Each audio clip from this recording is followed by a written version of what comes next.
Yanks got bombarded by the Twins. Any concerns after that Gerrit Cole performance today? And he screwed up a challenge. He tried one of those ABS challenges, and it was not a strike. It was not close. It was not even one of those where it was touching the box. That's why pitchers shouldn't challenge. The velo was there. I was like, maybe he's still ramping up, and he's not. It was his average fastball velocity was right around what it was last year. I think it was like 0.2 miles an hour lower. I don't know if that makes you feel better or worse, because it's not, oh, he's, holding something back. This was him trying, and it didn't work. We were just talking before about, do you put any stock in spring training games? And this doesn't mean anything, but, I was just looking that in 2023, he was the Cy Young Award winner. Did he ever give up 6 runs in a game? Yes, he did. So it doesn't necessarily mean anything at all. That inning got away from him fast, but I have been I feel like I've been like a Cole doubter on this show. I didn't have him in my top 5 pitchers, and so I am not going to get got by this. This is a spring training start, and it is meaningless. I am proud of you, Hannah. Thank you. I am very, very proud of you, and I know that many of you watching the show at the moment want me to get worked up about Gerrit Cole getting shellacked by the Minnesota Twins. Don't worry. You're going to see me get worked up with the New York Yankees in other ways. This guy is the least of my worries. If his health is there, and right now his health is there, he is going to post. He is going to perform. Why? Because it's something he has done throughout his entire big league career.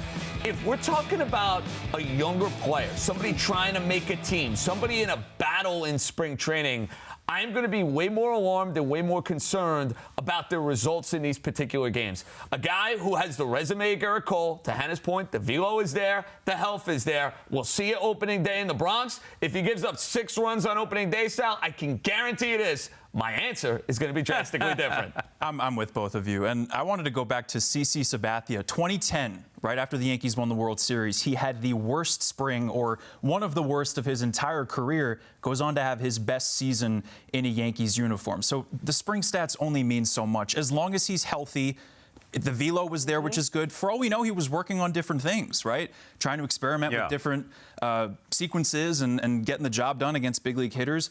He has a couple more outings to go before opening day. I'm not concerned in the slightest. Right. I understand all that, but it was the Twins. Yeah. The Twins? Come on. They got some pop. They bombed them a couple of years ago, if you remember. Well, I don't remember that, because anytime I think Yankees Twins, I think the Yankees mop the floor with them. Hey, Yanks lineup today looked like it could be close to their opening day lineup, and it was Austin Wells leading off. I don't love it. I'd have Bellinger in front of Judge and Wells behind him.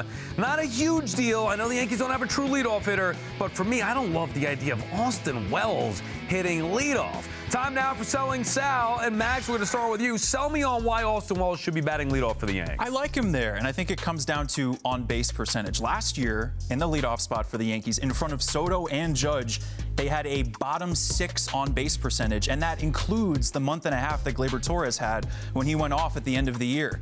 There was a 3-month stretch last season before Wells plummeted at the end of the year because of the workload that he had, where he had a 385 on base. That's a 59-game sample where he was really getting on in a consistent clip. And as much as the prototypical leadoff hitter would be a speedier option, I like having Chisholm, Dominguez, and Volpe all in a row in the bottom of the order because it adds another dimension to the lineup. The fact that those 3 in succession can manufacture runs and put the ball in play and steal some bases.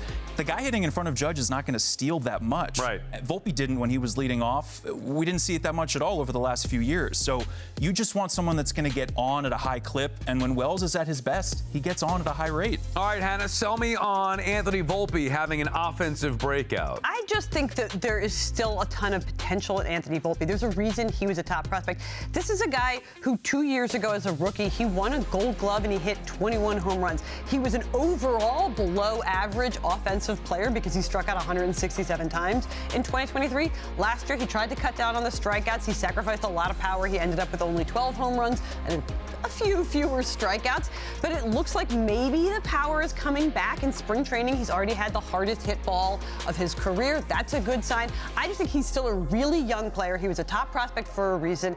He had, a 700 OPS in the minors. This is a guy who has been great at defense, coming up into a really pressure-packed position, playing shortstop for the New York Yankees. Let's give him a little bit more time to put the offense together and figure out kind of how to balance that swing control with swinging for power. Yeah, I still feel like there's a lot more there with Volpe, and I still do have star potential, or at least hopes, for Anthony Volpe. All right, JJ, sell me on Cody Bellinger returning to MVP form. Well, Yankee Stadium, baby, for starters. Having 81 games with the short porch is tailor-made for a guy who's seen his power go down each of the last 2 years. But I think Bellinger has transformed himself a little bit here because he has cut down on the strikeout rate. You've seen the batting average go up. And I spent some time in Chicago in September. The ball went nowhere because when the wind is blown in at Wrigley Field, you're seeing 3-1, 2-0 games. It was just shocking. So